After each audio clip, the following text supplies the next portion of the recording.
Hey guys, back today with another video. I just finished making a video on the mantle clock, and now I'm gonna make a video on this clock. It is a French a clock. It's made out of I hope it's marble. It's a 3-piece set. So first it includes the clock, and then the two marble sort of vases, and then you can see the detailing on every single one of them. So the clock, it has this very detailed brass carving put onto the center of the bottom, and then same with the two side pieces. And then I really want to have a look at the side pieces first and see. I think that's a phoenix, I hope, on both sides of the vase, same as this. And then at the top there's a brass finial. Here it is. Then onto the clock. Here's the overall view of the clock itself. You can see it has brass feet, round brass feet, same as all the other clocks. And then this is also the feet. So I don't know why, I'm not a marble specialist, but the stone right here, it's yellowed in different parts of the clock. So if you know about stone, then please feel free to comment down below. On the clock, we have these finials, the smaller finials on the side of the clocks, both sides. And then at the top, it's an eagle. It's about, I'd say, 10 centimeters from the tips of both wings, I think. And then and then it's the pillars of the clock. It's really sturdy. You see here in the back, it's sort of a more square, rectangular pillar. Yeah, and here's the dial. It has this dial and movement, which they actually need both of each to hold on, that sort of thing. First the dial.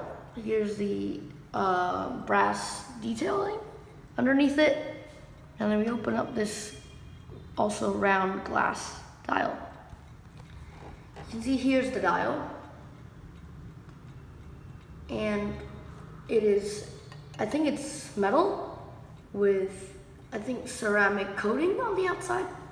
So it looks very ceramic when we just look at it, but when you tap at it, it sounds very metallic-y. So I think that's why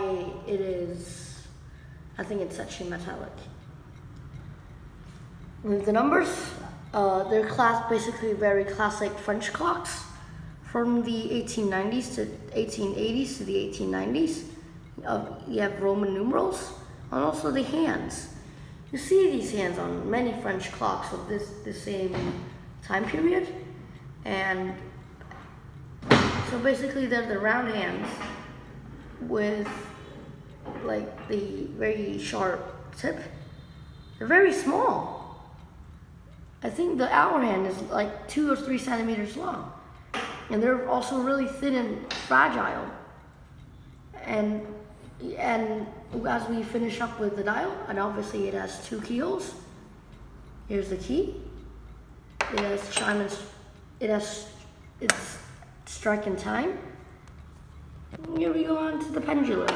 It's just a classic pendulum, but this one, you notice, doesn't have the screw on the bottom, like the previous mantle clock. So I think there should be a way of adjusting it, as it is still running pretty fast. As you see here, look onto the side of it. The movements and the dial is long. So they're basically incorporated into each other there. And then and then at the back, I don't know if there's any way I can put the camera back here. There are two screws on the side of the movement.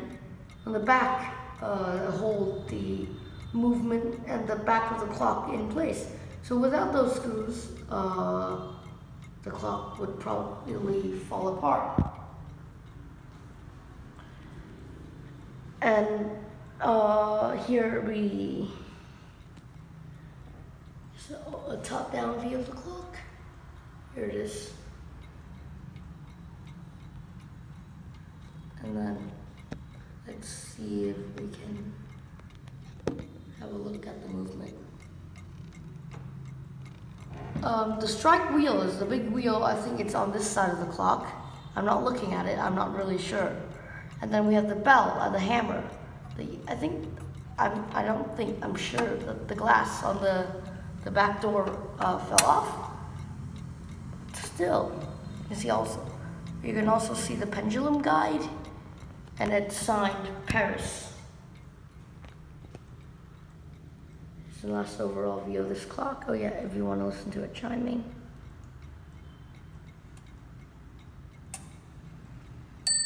It's just a bell. Still though, it's a really good clock. And thank you for watching. As every single time. Bye and see you next time.